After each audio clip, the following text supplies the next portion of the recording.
Oi, gente!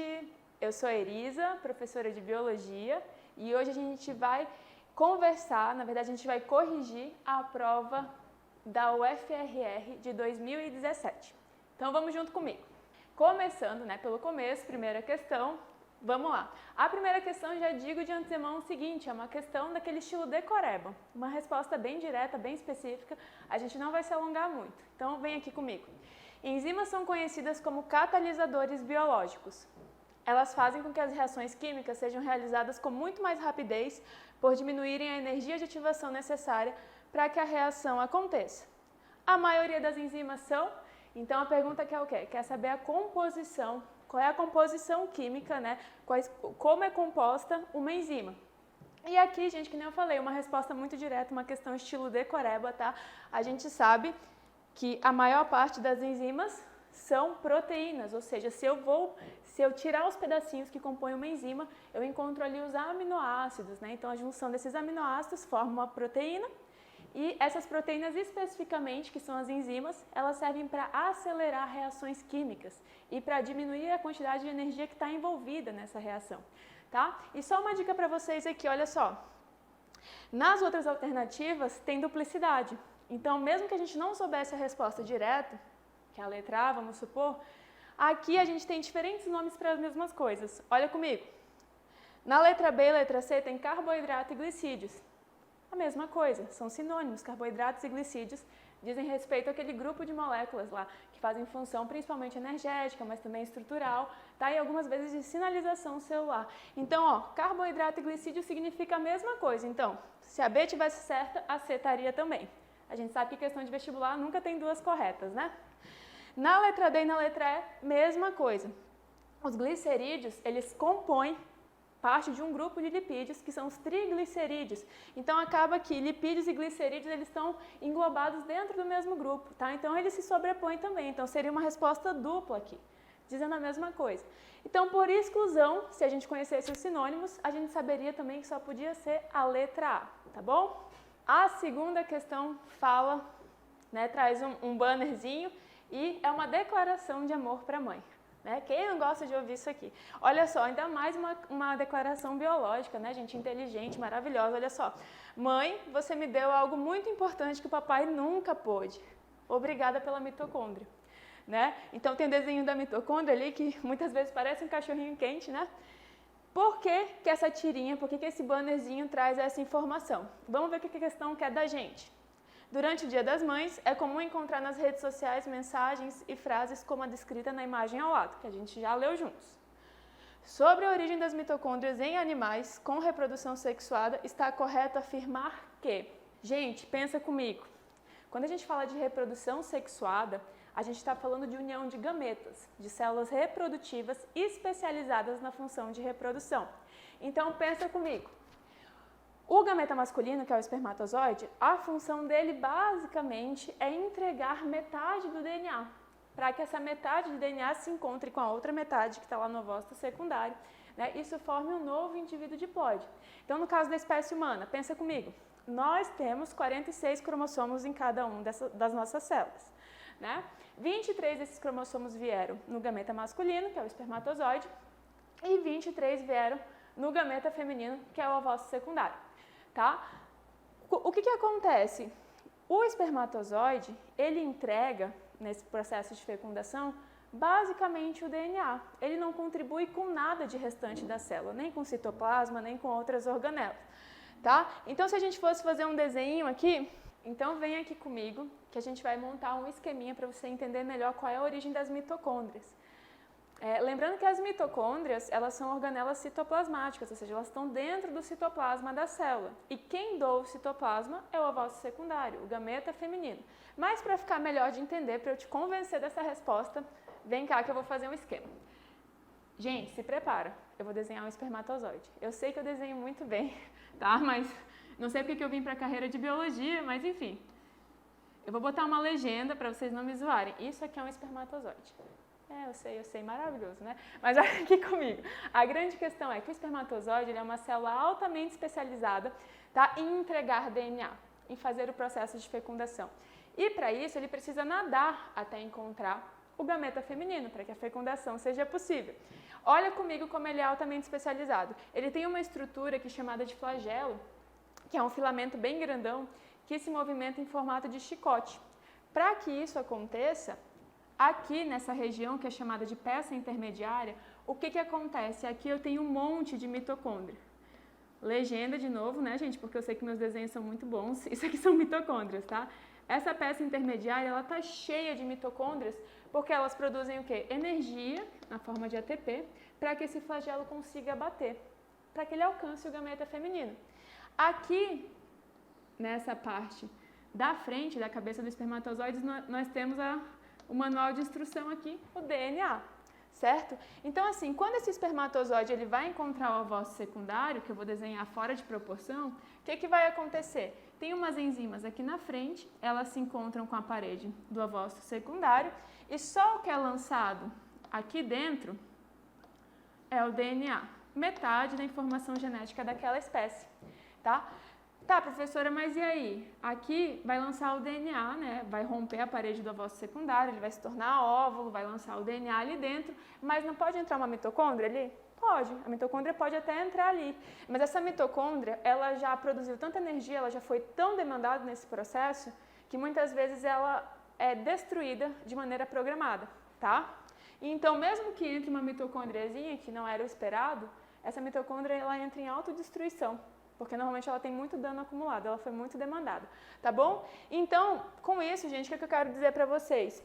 Que, basicamente, o que entra, a contribuição paterna, seria metade do DNA, metade da informação genética. Todo o restante vem da célula do gameta feminino, tá? Então, seja mitocôndria, seja outras organelas, seja conteúdo citoplasmático. Beleza? Então, dito isso, a gente vai voltar para as questões e ver qual alternativa que se encaixa melhor aqui. Então, gente, voltando às alternativas, vamos procurar, depois da explicação, qual é a alternativa correta.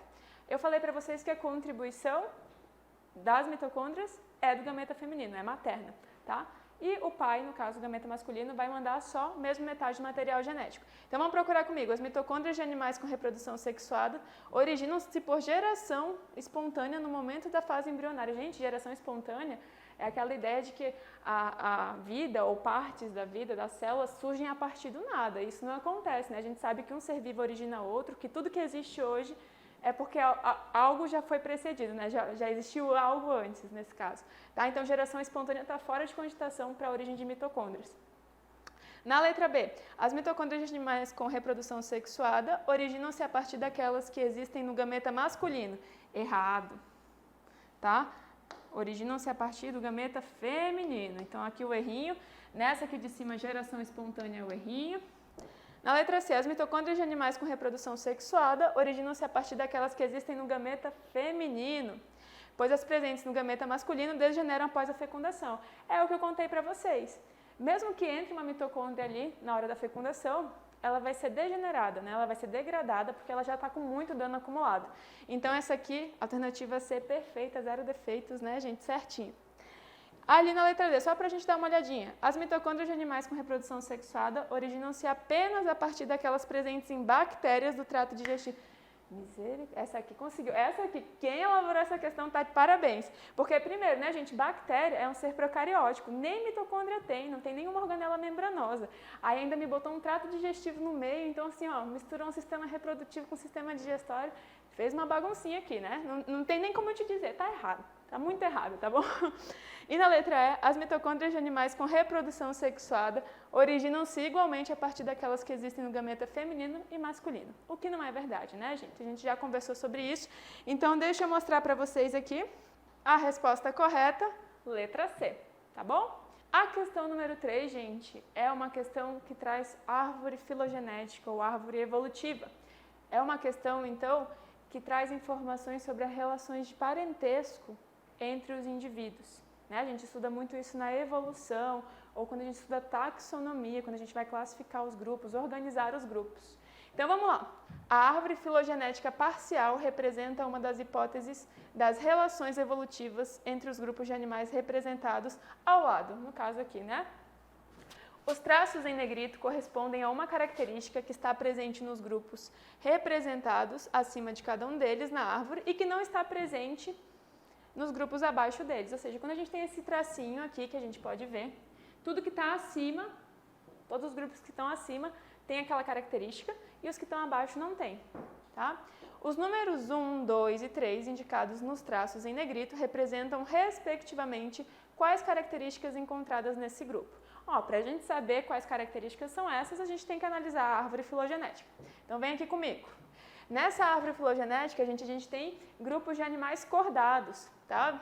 Vertebrados. Olha só, nós temos sapo, a gente sabe, né? O sapo é lá do grupo dos anfíbios. Então, vamos colocar aqui o sapo representando aqui os anfíbios. Temos jabuti, jiboia, jacaré, que aqui representa quem? O grupo dos répteis. Temos as aves, que não precisa nem dizer muito, eu vou só escrever aqui para ficar didáticozinho, tá? Aves, representando as aves, olha só, olha só. E aqui, macaco e homem, nós temos o grupo dos mamíferos. Então, o que ele quer nessa questão? Vem comigo aqui, ó.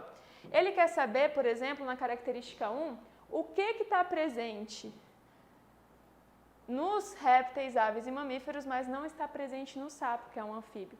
Tá? Olhando aqui, ó, de cara a gente já vê que a letra A encaixa. Por quê? Presença de ovo amniótico. Ovo amniótico, gente, é aquele ovo com casca, né, com membranas internas, com líquido, que recria o ambiente aquático dentro de um sistema fechado. Então, ovo com casca é uma característica que de cara está presente em todos ali, que vem depois répteis, aves e mamíferos, nos mamíferos com algumas modificações, tá? Mas que não está presente no sapo. Lembra lá da história de quando dá aquela chuvinha, forma aquela pocinha na rua e você passa, depois de um tempo, tá aquela pocinha piscando. O que tem ali dentro? Girinos, né? Então, os girinos estão ali, eles precisam da água para reprodução. Os sapos precisam da água para reprodução, porque eles formam ovos sem cascas.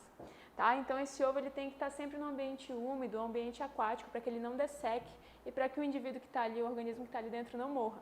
Depois disso, depois de um tempo evolutivo, surgiu uma característica nova que foi o ovo com casca, né? Altamente vantajosa, porque dispensa a necessidade da água, né, ali ao redor para a reprodução.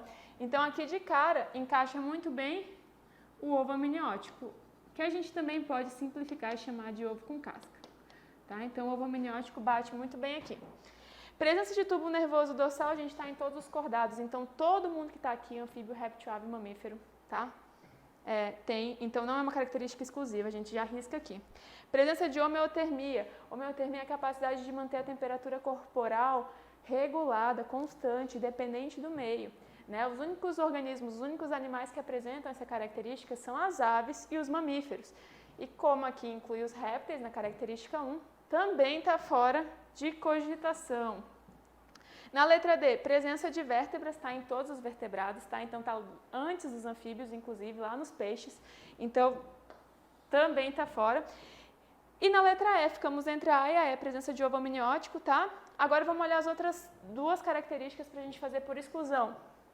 Aqui no 3 eu tenho as aves e no 2 eu tenho os mamíferos. Então no 2 eu vou procurar uma característica exclusiva do grupo dos mamíferos. Então vamos olhar comigo. Glândulas mamárias é exclusiva dos mamíferos? Isso mesmo, né? Tanto que o nome mamífero, só de curiosidade aqui, ó. Mamífero, feros vem de portar. E esse mame vem de glândulas mamárias, né? Que são usadas para alimentar a cria. Então o nome está inclusive relacionado às glândulas mamárias, que são exclusivas desse grupo.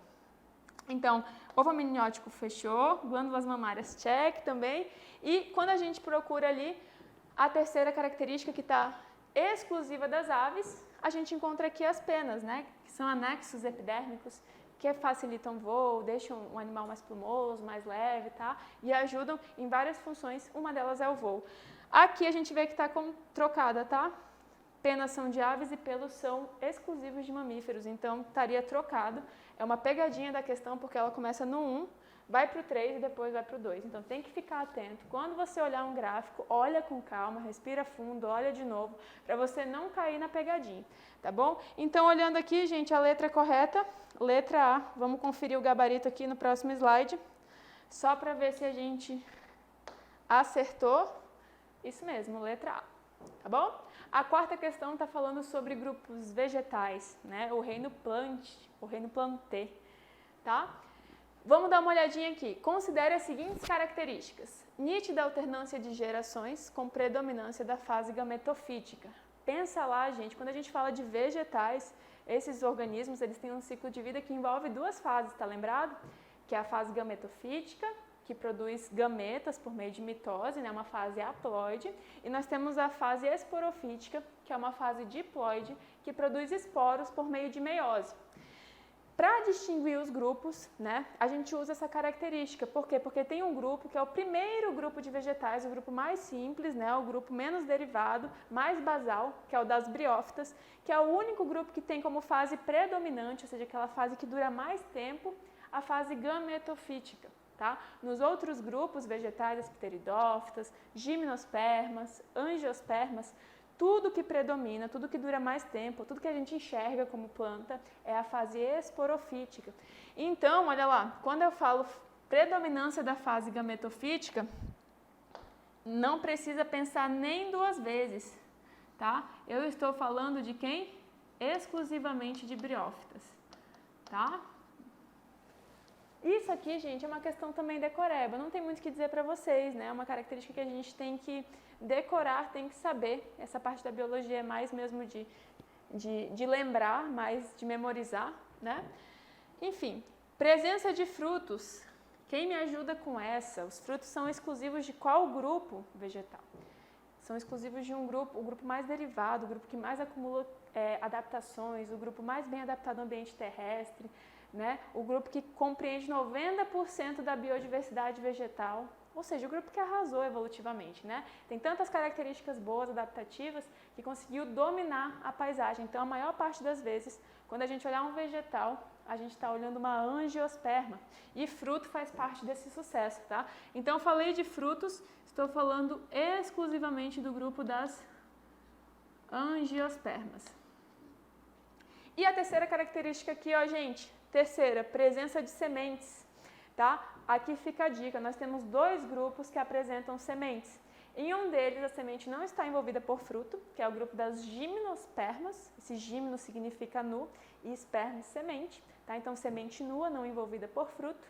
E no grupo das angiospermas, essas sementes, elas estão envolvidas por uma urna, que é o fruto. Então, ó, pega a dica aqui, ó. Ó lá, presença de sementes, então, tá nas gimnospermas e angiospermas. Olha a dica aqui, eu falei, mas vou escrever para reforçar. Essa terminação esperme significa semente. Então, a semente é uma característica tão importante nos vegetais, tão adaptativa, que mudou assim o curso da evolução dos vegetais, que ela foi incluída no nome dos grupos, tá? Então, quando eu leio aqui, ó, esse esperma, eu estou falando de semente. E veja que essa terminação é comum ao grupo das angiospermas e das gimnospermas, tá? Então, olha lá. Até fica de dica, ó, quando a gente fala espermatozoide, que é o gameta masculino animal. Esperme, semente, zoo animal. Então, é semelhante a uma semente animal, tá? Então, só para você entender um pouquinho aqui de como que são formadas as palavras, os termos na biologia, tá? Então a gente já disse, de acordo com a característica, qual grupo é correspondente a essa característica. Agora a gente vai para o que a questão quer. Uma araucária, que é uma gimnosperma, típico pinheiro, né? O organismo padrão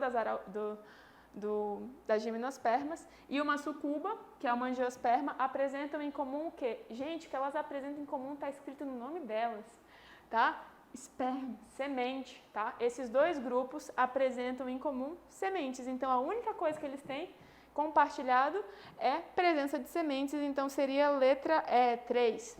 O 2 é só de angiospermas e o 1 não tem nada a ver, né? Nem está envolvido aqui na questão. O 1 é de briófitas. Vamos olhar o gabarito aqui na próxima. Vamos ver se a gente mandou bem. Olha lá. Certinho, letra E. Bom? Questão 5 diz o seguinte, também tem uma imagem para você dar uma olhadinha, tá? Questão 5 diz o seguinte, o peixe sul-americano, tá? É encontrado em Lepidosiren. Ai, gente, como é que a gente vai falar esse nome, tá? é o nome do gênero desse peixe. E aqui espécie porque não interessa a espécie, só o gênero, tá?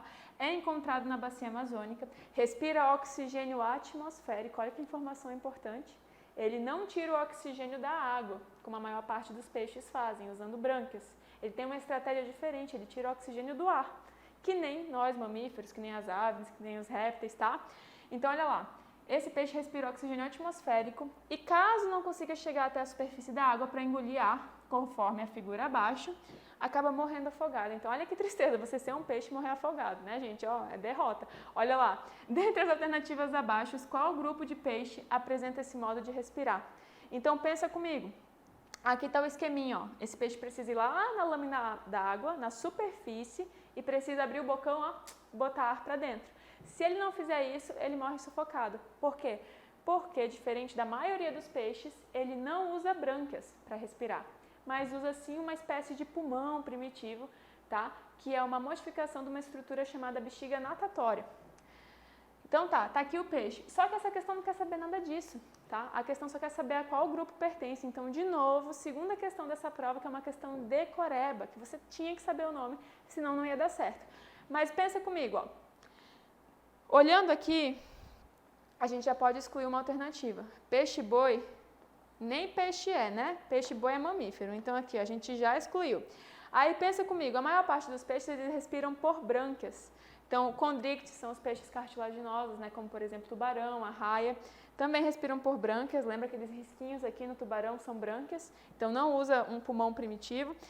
Os actinopterídeos são peixes ósseos que também respiram por brânquias, mas aquelas brânquias, lembra lá, que são protegidas por uma estrutura chamada opérculo, tá? Os agnatos são os peixes que não têm mandíbula, tipo aquela feiticeira, tá? Que também respira por brânquia embaixo d'água. E só sobrou pra gente o dipnoico. Infelizmente, gente, uma questão decoreba, não tinha muito o que fazer. Mas olha a dica aqui. Esse di vem de 2 e esse pinus vem de ar, pino. Quer ver o pneu do carro? Tá cheio de quê? De ar, né? Então, nesse caso, esse dipnoico é por quê? Porque esse grupo de peixes tem representantes que respiram tanto por brânquias quanto por pulmões, então mesclam os dois tipos de respiração, mas tem representantes que já não sabem mais respirar por brânquias, que as brânquias se degeneram, não conseguem fazer sua função, e esse peixe precisa respirar, então, por um pulmão primitivo, por uma estrutura alternativa, tá? Então, aqui, resposta correta, letrinha E. De novo, né, gente, mais uma letra E para conta. Também uma questão que eu falei para vocês, uma questão muito específica, mais decoreba, não tem muito o que fazer, tá, gente? Essa aqui é a sexta questão. Vamos lá, a gente já está se encaminhando da metade para o final da prova. A sexta questão é uma questão que sim, cabe bastante explicação, porque pensa comigo, ela está trazendo 2 exemplos, tá, de uso de biotecnologia, ou seja, de quando a gente manipula um ser vivo ou produtos desse ser vivo com uma finalidade específica. Então, olha aqui comigo. O milho BT e a vaca potira são produtos da biotecnologia moderna, tá? O milho BT possui em seu genoma genes que foram isolados da bactéria Bacillus thuringiensis. Vamos colocar aqui opa! Olha lá, vamos colocar aqui um sublinhado para lembrar que sempre que aparece o nome de uma espécie, ela precisa estar destacada de alguma forma no texto, tá?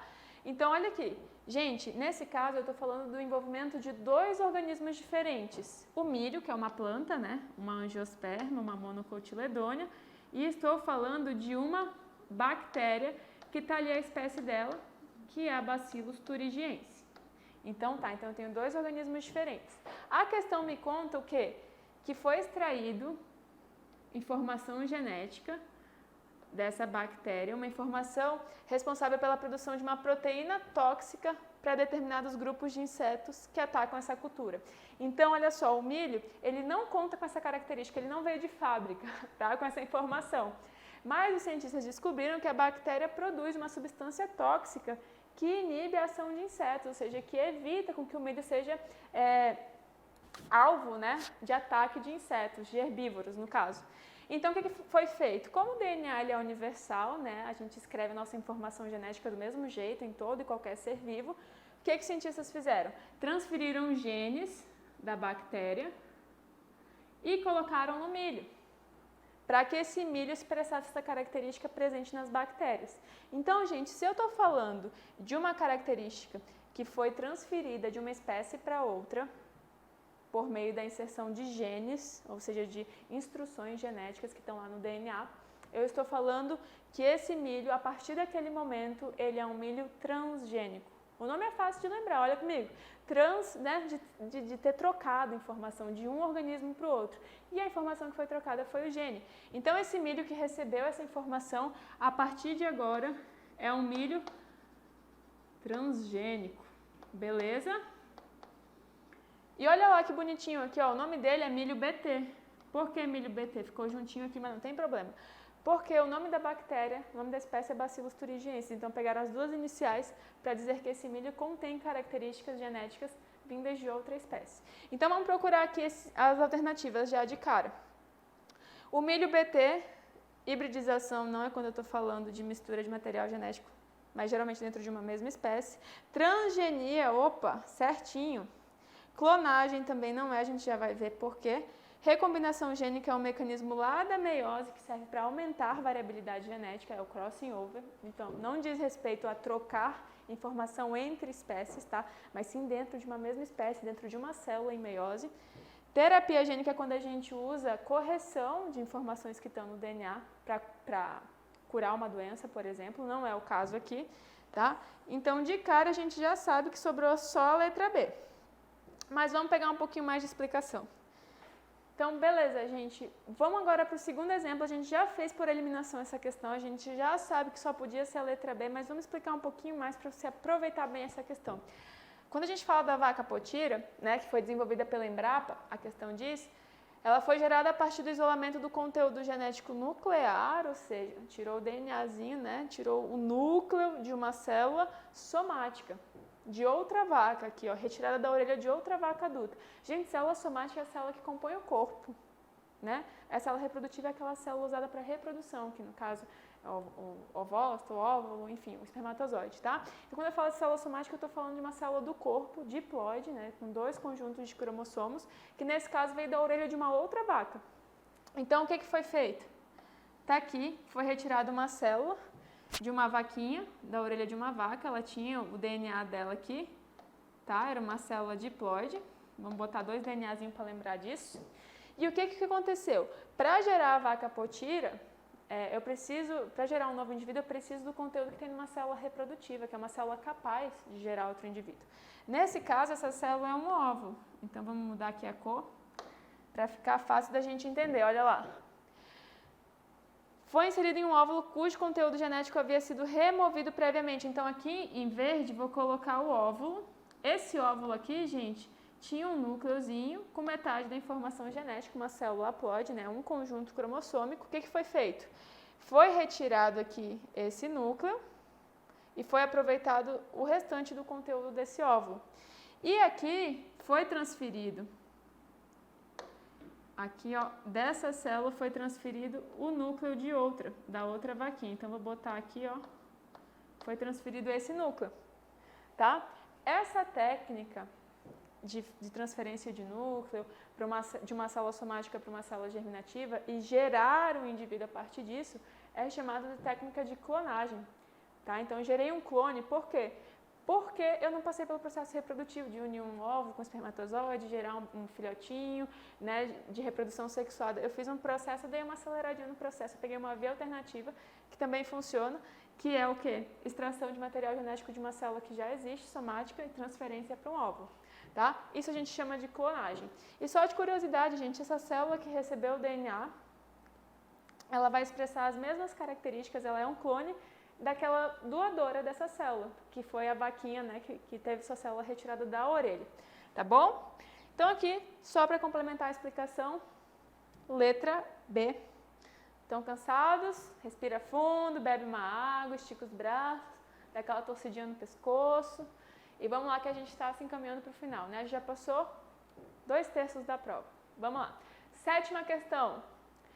Nos mamíferos, incluindo a espécie humana, né, gente, não custa lembrar que nós também somos animais, somos mamíferos, o sistema biológico de determinação sexual é denominado XXXY, ou seja, uma determinação sexual cromossômica, onde as fêmeas apresentam 2 cromossomos X e os machos um X e um Y. Então vamos aqui comigo, ó.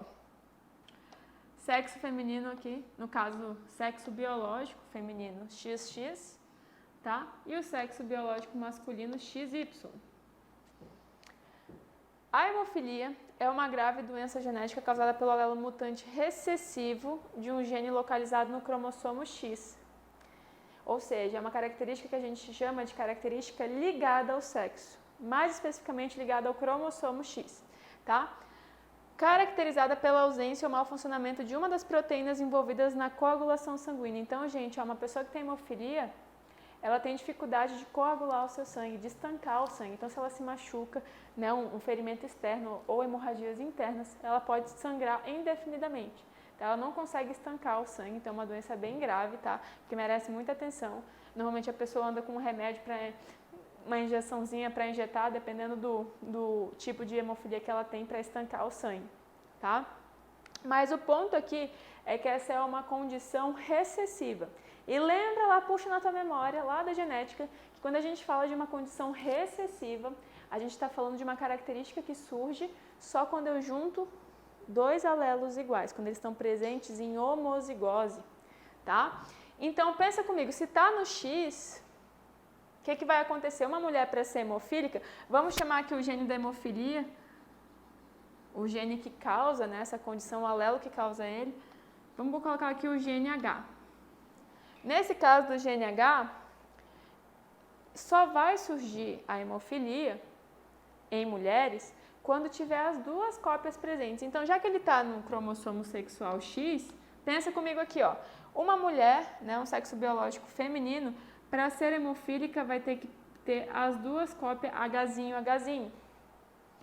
E no sexo biológico masculino, como só tem um X, eu só preciso de uma cópia desse alelo, desse gene. Então, uma cópia recessiva já é suficiente para que ele manifeste a característica. Então, aqui, ó, nos homens, ser XHzinho, Y, já é suficiente para esse homem ser hemofílico. No sexo biológico feminino, volta aqui no quadro comigo, olha lá, nós temos 3 opções. Essa mulher pode ser homozigota dominante, ou seja, nem é portadora do alelo, tá? Não tem nenhuma chance de ter filhos com hemofilia. Quando a gente olha aqui, ó, ela pode ser portadora do alelo, mas não manifestar a condição, porque ela é heterozigota, e ela só manifestaria a condição quando ela tivesse os 2 alelos recessivos. No caso dos homens, a gente tem 2 opções. Ou ele porta o alelo dominante combinado com Y, ou ele porta o alelo recessivo. Então, na metade dos casos, pensando assim, né, em um dos 2 casos, aqui das 2 combinações possíveis, o homem é hemofílico. E no caso das mulheres, em 1 em 3. Então, a proporção é diferente entre os sexos. Então, dito isso, uma condição recessiva ligada ao sexo, ela vai ser muito mais frequente no sexo biológico masculino, tá? Então, ocorre com igual frequência em indivíduos de ambos os sexos? Negativo, né? Muito mais frequente em homens. Ocorre com mais frequência em indivíduos do sexo feminino? Não. Ocorre com mais frequência em indivíduos do sexo masculino? Certinho, tá? Um indivíduo afetado do sexo masculino herdou o alelo recessivo de seu pai? Negativo. Quando a gente fala de um indivíduo do sexo masculino, qual é a composição cromossômica dele? XY, tá? Tranquilo. Da onde que ele recebeu esse Y? Esse Y só pode ter vindo do pai, não tem outra opção. A mãe só tem 2X, ela só manda X, não tem outra opção. Então, quando eu olho para um indivíduo do sexo masculino, eu tenho certeza que o Y foi herdado do pai e o X foi herdado da mãe, tá? Então, nessa alternativa D, um indivíduo afetado do sexo masculino herdou o alelo recessivo do seu pai. Não, se o alelo está no cromossomo X, esse alelo foi herdado da mãe e não do pai. O pai mandou o Y, tá? E na letra E, uma mulher normal nunca terá uma filha hemofílica. Depende. Olha aqui o esquema que eu montei para vocês. Essa mulher aqui que é portadora do alelo, que é heterozigota, ela não manifesta a condição. Por quê? Porque ela não tem os 2 alelos recessivos. Mas ela tem um alelo recessivo ali mascaradinho, em heterozigose. Então, ela pode sim passar isso aqui adiante e, dependendo, né, pode ter um filho do sexo masculino afetado por hemofilia, tá? Então, aqui não tá certo, porque se ela for heterozigota, sim, ela tem uma chance de ter filho hemofílico, tá? E mais também, nem é só filho, gente, olha lá, me embananei, ó, a questão fala de filha. Também não tem como eu afirmar, por quê? Porque se o pai for hemofílico, ele vai mandar um XHzinho, um alelo recessivo, a mãe também pode mandar, e também pode nascer uma filha ou filho hemofílico. Não tem como descartar essa possibilidade, tá? Então, por isso que a letra E não tá certa. Vamos comigo aqui, vamos dar uma olhadinha se a gente acertou, mandou bem, ó. Ocorre com mais frequência em indivíduos do sexo masculino, tá? A gente chama esse sexo masculino de hemizigótico.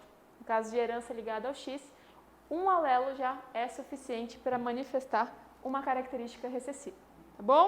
Vamos agora para a 8ª questão. Uma questão mais leve, depois que a gente sai de uma questão de genética, né, nosso cérebro fica ali meio embananado, meio embolado, mas vamos para uma questão de boa, tranquila, para a gente dar uma respirada, uma questão de ecologia agora, tá? De relações ecológicas. Então, olha comigo a 8ª questão. Na natureza, os seres vivos estabelecem diferentes tipos de relações interespecíficas, isto é, relações ecológicas entre membros de espécies diferentes. Então, só para lembrar, gente, espécies distintas. Ó. Quando eu falo de inter, é entre espécies. Quando eu falo de intraespecífica, estou falando de organismos de uma mesma espécie, tá bom? Então, vamos olhar quais são essas relações. Já vamos botar o nomezinho do lado, porque a gente aqui, ó, vai direto na resposta. Na primeira relação, determinados tipos de fungos e de algas se associam, formando os líquens, de modo que os primeiros fornecem às algas água e nutrientes minerais extraídos do substrato. Por sua vez, as algas fornecem compostos orgânicos ao fungo, obtido por meio da fotossíntese. Então, gente, o líquen ele é uma relação mútua, um benefício mútuo. Por quê? Porque o funguinho ele envolve a alga, protege ela contra a dessecação, com aquelas suas hifas, aqueles prolongamentos, ele também ajuda a captar nutrientes, matéria inorgânica, água, sais minerais, tá? E ele dá isso aqui para a alguinha. A alga faz o quê? Tem todos os ingredientes para fazer a fotossíntese, ela faz fotossíntese, produz açúcar, energia, e ela devolve essa energia, esse açúcar, para o fungo. Ou seja, está todo mundo se dando bem, uma relação interespecífica harmônica, de benefício mútuo, tá? O nome dessa relação, olha que difícil, é mutualismo. Se o benefício é mútuo, tá? Mutualismo. E os líquens, só de curiosidade, gente, eles aparecem muito sobre as rochas, eles parecem umas manchas arredondadas, sobre troncos de árvores. Eu tenho certeza que você já viu um desses na sua casa, quando você passou na rua, tá? Quando você olhar um líquen de novo, você vai saber que aquilo ali está tendo uma relação profunda de ajuda mútua ali, tá? O mutualismo. Na segunda, muitas espécies de orquídeas e de bromélias crescem sobre o tronco e galhos de árvores, obtendo abrigo e melhor acesso à luz solar em um ambiente de floresta, sem, contudo, produzir danos ou benefícios às árvores hospedeiras. Gente, nesse caso das bromélias e das orquídeas, elas usam outros vegetais maiores, de grande porte, né? Elas são pequenininhas, elas ficam escondidinhas lá da luz. O que elas fazem?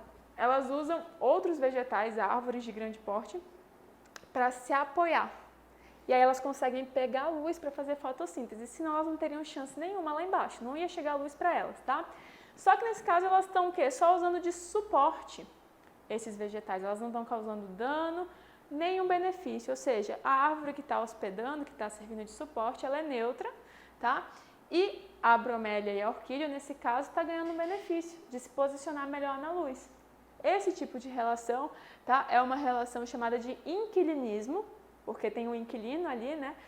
Quem está abrigando não se prejudica, o inquilino ganha uma vantagem, tá? E nas plantas, essa relação tem um nome mais específico que se chama epifitismo, tá? Então, epi significa ficar sobre e fitoplanta, ou seja, está sobre uma planta, tá? Aqui nessa questão foi colocado como inquilinismo, tá? Então vamos colocar aqui, vamos puxar aqui, número 2, botar aqui embaixo. A número 2 é um exemplo de inquilinismo. Só para você lembrar, aproveitar esse momento aqui, vamos aproveitar para enriquecer essa correção, podia aparecer também como epifitismo, tá bom? Que é uma relação específica pensando de uma planta sobre a outra. Terceira, o cipó-chumbo, né? Vamos colocar o nome da espécie aqui com um sublinhado, para lembrar que precisa estar destacado, né? Que é a Cuscuta racemosa. É uma planta que não possui clorofila. Opa, planta sem clorofila, professor, isso existe? Isso existe, gente. Clorofila, tá?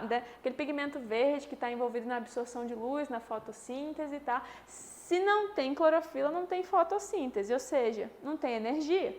Então, essa planta ela precisa se virar nos 30. Se ela não é capaz de produzir a própria energia, o próprio alimento, o próprio açúcar, ela precisa obter isso de outra planta que está fazendo por ela. Tá? Então, olha lá.